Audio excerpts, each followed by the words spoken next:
What's up, family? Gerald the Bossman here. You're tuned into the Bossman Show on AM 1010, AM 1430, 1055 The King. Let the King out at 105theking.com and the Bossman Show at bossmanshow.com. Hit me up on Instagram, The Bossman Show, Twitter at Bossman Show, and Facebook, Bossman Show. It's the Bossman on your radio. Listen to the Bossman Show with your host, JR, Saturdays at 9 a.m. right here on AM 1010, The King. What's up, good people? BetOnline is your number one source for all your betting needs. The latest odds, lines, and matchup reports for baseball, boxing, golf, and more. BetOnline continues to be the fastest and easiest way to place your wagers, including live betting and your favorite casino and card games available to play right from your phone. Head to the website or use your mobile device to sign up today and get in on the action. Remember to use your promo code BELIEVE, B-L-E-A-V, for your 50% welcome bonus on your first deposit. BetOnline, where the game starts. BS3 Network, changing the way you watch TV. Yes, BS3 Network, changing the way you watch TV, covering content and hot topics from A to Z, sports, music, society and culture, movie reviews, you name it, we have it. Check it out on bs3network.com or check us out on Roku, BS3 TV on Roku, as well as check out your favorite podcasts on all podcast platforms or Spreaker.com/BS3 Network. You are now tuned to BS3 Network.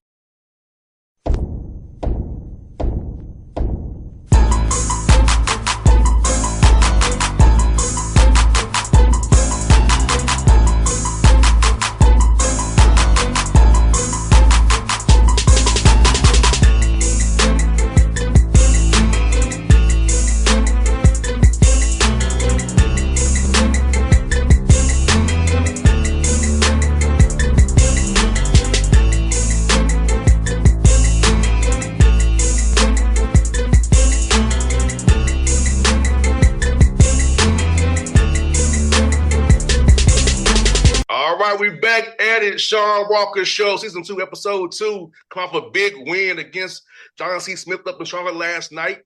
And we got my man here this morning. Brother Shawn, how you doing, man? Doing well, man. I can't complain this morning at all.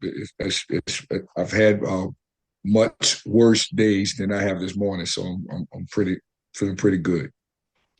You know, yes, sir. You know, Shawn, I was keeping track of the game last night on John C. Smith's website, man, and I saw it get the lead. I was like, come on, let's hold the lead. My man needs a great win. So talk about you teaching your team about finishing in this game and not making those same mistakes that we saw in Lamar and Owen, but coming up back and responding the right way after days of having to practice and kind of drill and get better this last week or so. Yeah, we had a tough week of practice. We had a tough week of trying to get a chance to learn who we are and know ourselves and have some attitude changes. So last night, ironically, man, the game was back and forth. We were up 6 at some point, went down 5 or 6. So we went down 5 with 2 minutes and 36 seconds on the clock and really fought back.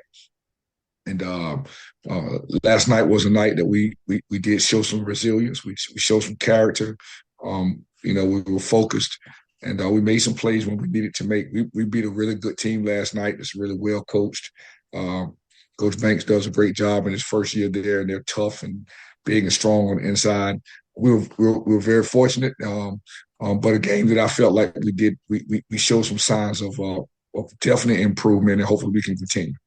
No doubt, man. Like you said, man, like I think for your guys, man, from watching it up close and personal, it's like executing the game plan and not getting rushed, not getting sped up by the other team what they're doing. Kind of play at your own pace, worry about what you're doing. And And I think having enough time off coming off that road trip was good to kind of get them in that gym and kind of refocus and reset and kind of do some self-scouting. So how did your guys really respond to that in practice coming into this game about how you want to kind of refocus them and get them on the right path? And because your game plan is excellent. Your game plan was to have to execute your game plan the right way. Well, the first thing we had to do, we had to heal our locker room. And I'll be the first one to tell you, we did not expect to start the season 1-4. We did not expect to start the season 2-4. We're 2-4 now. We have an assortment of new players to combine with the old. When I say that, returners versus guys that are new in the program, we had to get on one accord. And that first accord is to have a great understanding of what it is that I need us to do, and the way I need us to do it, and the buy-in that it takes for us to be a decent team. So we spent 2 days, and maybe more. We spent 2 days and a day off, just dealing with what the psyche is about what good teams look like, what winning teams look like, then what teams that lose look like. And we were on the wrong end of the spectrum, so we tried to fix that first. And then offensively and defensively, the strategy of basketball comes easy when your mind and your heart is all in the same place. I thought we did a good job of trying to do that. I mean, I asked guys if they wanted to be here, they wanted to stay. I wanted them. If they didn't want to stay, let's go ahead and get your zip code changed, because we need to get ourselves on the pathway of what this program is supposed to look like, what we stand for, what the foundations are. And last night I felt like we made some strides in the right direction as it relates to those things. And that's for me for this week. What practice like now. Obviously, we've won a game. College basketball, you don't get a chance to celebrate too much. We've got to get back into practice today, get ready for another big weekend, and see what we can do to try to sustain these winning habits. No doubt, Shawn. Like you said, man. It's like those winning ways are so important. Winning habits are so important, and just trying to get that mindset, because like we see it in the NFL right now with the Eagles. Even though they're winning, there's dysfunction with their wide receiver and star quarterback, and they won 9 in a row. And sometimes winning does mask issues, and trying to use those teaching tools, as you see in other sports, help these young men see, hey, the we is bigger than me. And I think if we get that mindset that we is bigger than me, we humble ourselves for the greater good of each other, that it will turn into wins on the court if we just do the right things and play the right way, as you and Coach Bennett and coach them and Coach B coaches them to do every day in practice and in games as well. Well, that's the most difficult part of coaching. I tell people all the time that coaches have to coach human nature. Yes, and sir. Human nature is about I first. All right, to think that it's just about me. And a lot of times when you have that disease of me, is what Pat Riley calls it, you can't even have an adequate understanding of why it is that you're not productive. Why is it that coach is telling me I'm not playing hard when I think I am? All right. And so these are the things that coaching is all about. The X and O's are simplistic, so to speak.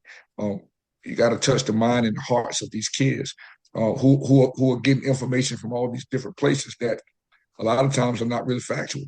So getting everybody on the same page, having an understanding of what needs to transpire is important. And also embracing the fact that sometimes every situation is not for you. All right, we're not here to baby you. We're not here to beg you.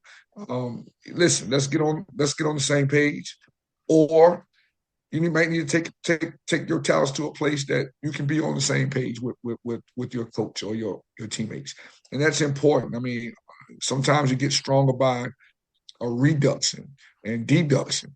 We don't want that to happen at Allen. We don't want that to happen at any time. But the reality is, we need everybody on the same page.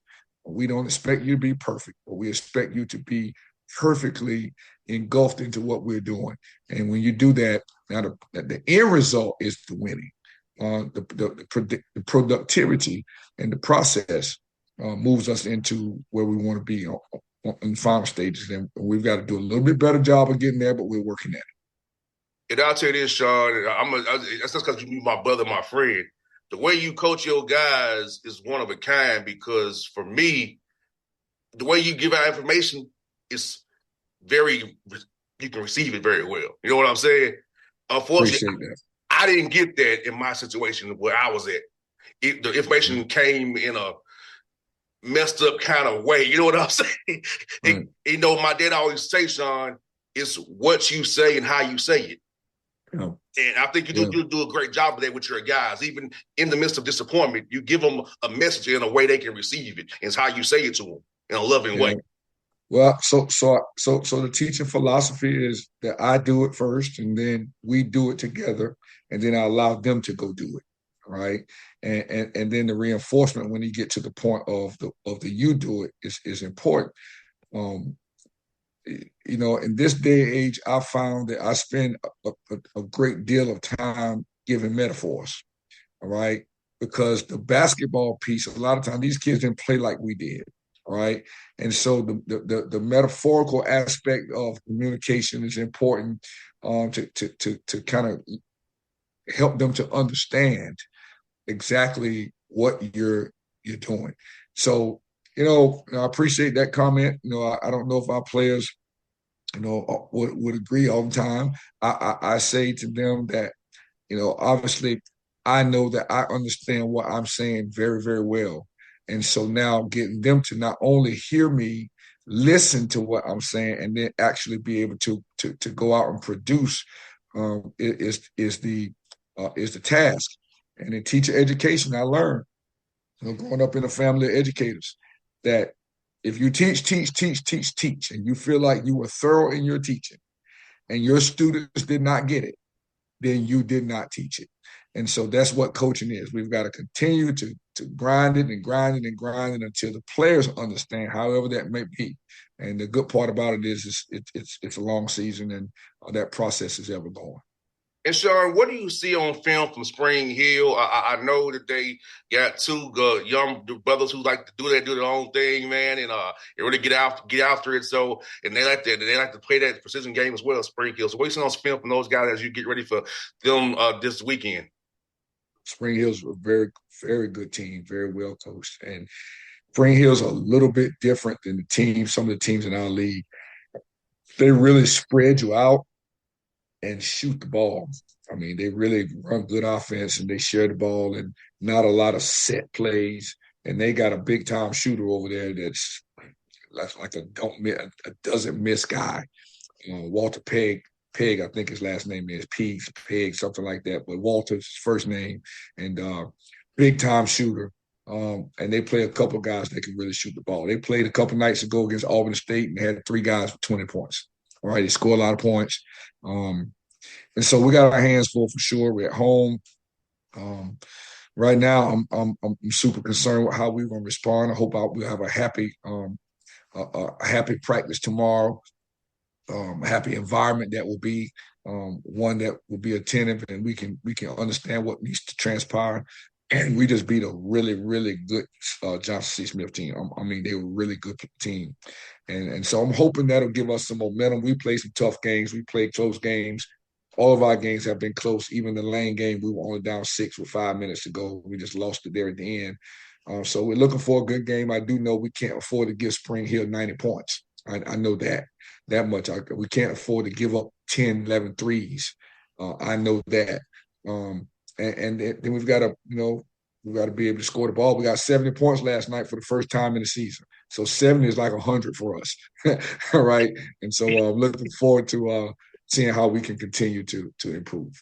And do you feel, Shawn, from looking at Miles a little bit, do you feel like, because Miles got those shooters too, those guys that can really, number 4, they number 3, they can really get going there for him. So do you feel like playing Spring Hill in a way helps you prepare to play Miles on Monday night, because they kind of have similar situations where they want to shoot those threes and got to get them off the bench, come off the bench, number 35 if they would. What they do is who can rebound the ball like crazy if they miss.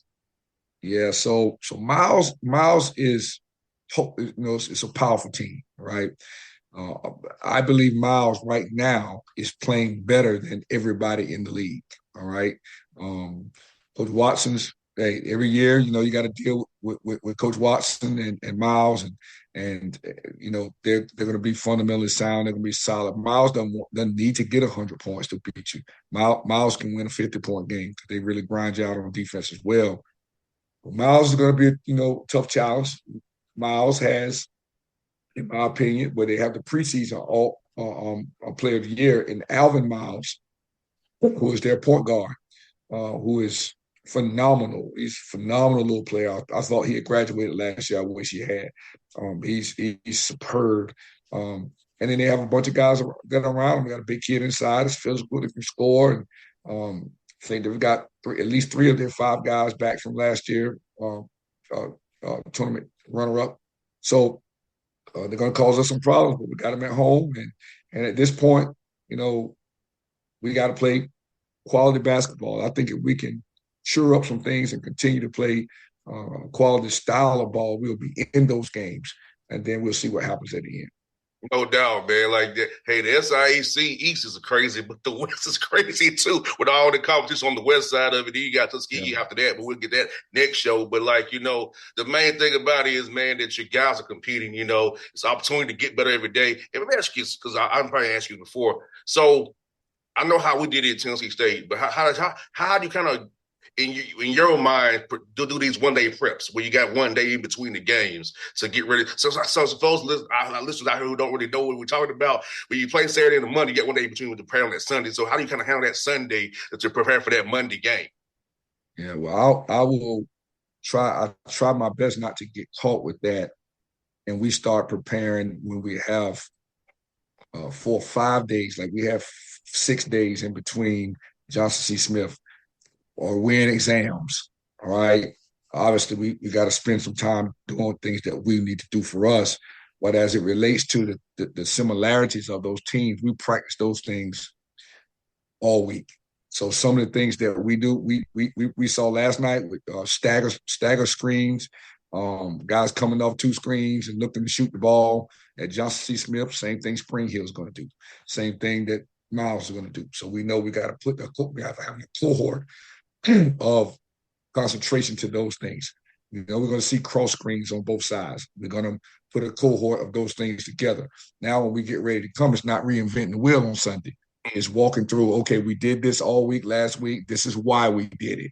All right, we need to see this. This is why we do it. Then there's just some fundamental things that we not have to do. We know we got to get to the glass on both sides of the ball. We know we got to get back in transition. We know we can't afford to give up open, uncontested threes because we don't score 100 points. So we focus on those things every day. Anyway, those games, that game plan doesn't change, all right, even when we play against ourselves. So one-day turnarounds are hard, but it also gives you an opportunity to get ready for tournament play. If you're going to be a good team, you're going to have 0 days to get ready for a game, all right? So you play on Thursday. All right, you're in the semifinals on Friday. You don't get the luxury to have a day in between. You play the championship on Saturday. Don't have the luxury to give a day in between. So you got to be ready when duty calls, and that's kind of the way we try to do things as it relates to moving into practice. No doubt, because I know fans don't understand. So I wanted to give you an insight because they don't really understand that, the whatever that goes into that, man. So yeah, it was great to give the fans an insight about how to push this prep thing goes. And last one for you, Shawn, man, as we go in this holiday season, man. What's some of your favorite holiday traditions and songs for people out there who want to know a little bit more about the coach Shawn Walker, man? Yeah. Well, I don't know about songs, man. I'm a holiday person because I like to eat. So, normally Christmas time is my favorite holiday is Thanksgiving because it's so much food. But, obviously coaching basketball, you don't get to enjoy most of the time. Can't get home with family and stuff like that because you're playing. So Christmas time will allow me to be able to be home with my family and see if my mom can strike up some of that turkey and ham and all that good stuff that people have on Thanksgiving too. And then, and that's pretty much it, man. I enjoy Christmas. I enjoy the holiday season. I enjoy, moving into the new year. Christmas break's always a break. We had 7 days. So I can do some of the things that I want to do for 5 or 6 of those days before it's time to come back and regenerate. But in terms of Christmas music, I don't know. I mean, shoot, I think we listen to Christmas music every day. I go to work every day. I got gospel music playing. I'm thankful to God for what He has done and how He moves in my life, and so that's a day-to-day kind of aspect for me. And being home with family is important, and I enjoy that. Now, Shawn, let me ask you this question: have you ever had a cookout on Christmas before? Well, my mother has a dinner every year.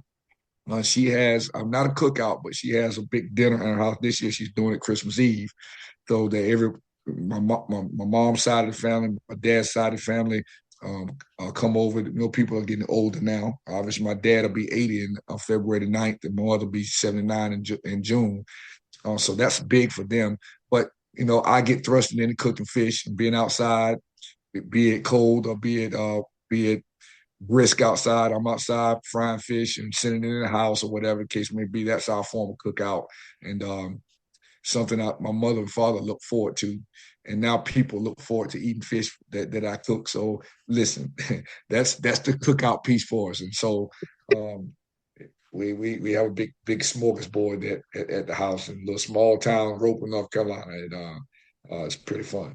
Yeah, man. I was like, we had burgers, we had fries, we had steaks on the grill. So we got a full cookout on Christmas. Why I asked. Well, a lot of times people do those things, particularly they eat the traditional meal on the day of or whatever, and then days after they don't want that food anymore, so they go and do something like that. And those traditions are fun, man. Those are those things that we don't take seriously until the time goes. I just remember going to my grandmother's house in Goldsboro, North Carolina for Thanksgiving and Christmas, and that was automatic for us. And now my grandmother and grandfather are gone on, and you can't do it anymore. Right? There's a new tradition that goes on at my house, at my parents' house, where we used to take that tradition to Goldsboro. So I think we have to value those things while we can, being around family. When people are gone, then you're left with memories. And so, you want to have an opportunity to be totally engulfed in family traditions so that they carry on and on and on for our kids and their kids and so forth and so on. Yeah, I'm thankful that we'll be home for 9 days from the 20th to the 29th, so I'll be able to enjoy the family. We off on Eve and Christmas, so I can be able to get out and go plate hop and maybe hit me a few cookouts too. Right. I'm at a bunch of plates because I don't like you, Shawn. You gonna laugh at this, bro? I ain't used my stove in about a month and a half. Yeah. I never use. Well, you're doing good because I never use mine. So I eat out every day, maybe sometimes twice a day. It's a mess. It's a bad thing, but that's what it is. Oh, no. But Shawn, good to catch up with you guys. You gotta win yesterday, man. We're gonna be cheering for you and praying for you guys in Spring Hill against Miles. So, man, let's go get them, man. We'll talk to you next week, my good brother. No doubt about it. Look forward to it. All right. BS3 Network, changing the way you watch TV. Yes, BS3 Network, changing the way you watch TV, covering content and hot topics from A to Z, sports, music, society and culture, movie reviews, you name it, we have it. Check it out on bs3network.com or check us out on Roku, BS3 TV on Roku, as well as check out your favorite podcast on all podcast platforms or Spreaker.com/BS3 Network. You are now tuned to BS3 Network. What's up, good people? Bet Online is your number one source for all your betting needs. The latest odds, lines, and matchup reports for baseball, boxing, golf, and more. Bet Online continues to be the fastest and easiest way to place your wagers, including live betting and your favorite casino and card games available to play right from your phone. Head to the website or use your mobile device to sign up today and get in on the action. Remember to use your promo code BELIEVE, BLEAV, for your 50% welcome bonus on your first deposit. Bet Online, where the game starts. What's up, family? Gerald the Bossman here. You're tuned into the Bossman Show on AM 1010, AM 1430, 1055 The King. Let the King out at 105theking.com and the Bossman Show at bossmanshow.com. Hit me up on Instagram, The Bossman Show, Twitter at Bossman Show, and Facebook, Bossman Show. It's the Bossman on your radio. Listen to the Bossman Show with your host, JR, Saturdays at 9 a.m. right here on AM 1010, The King.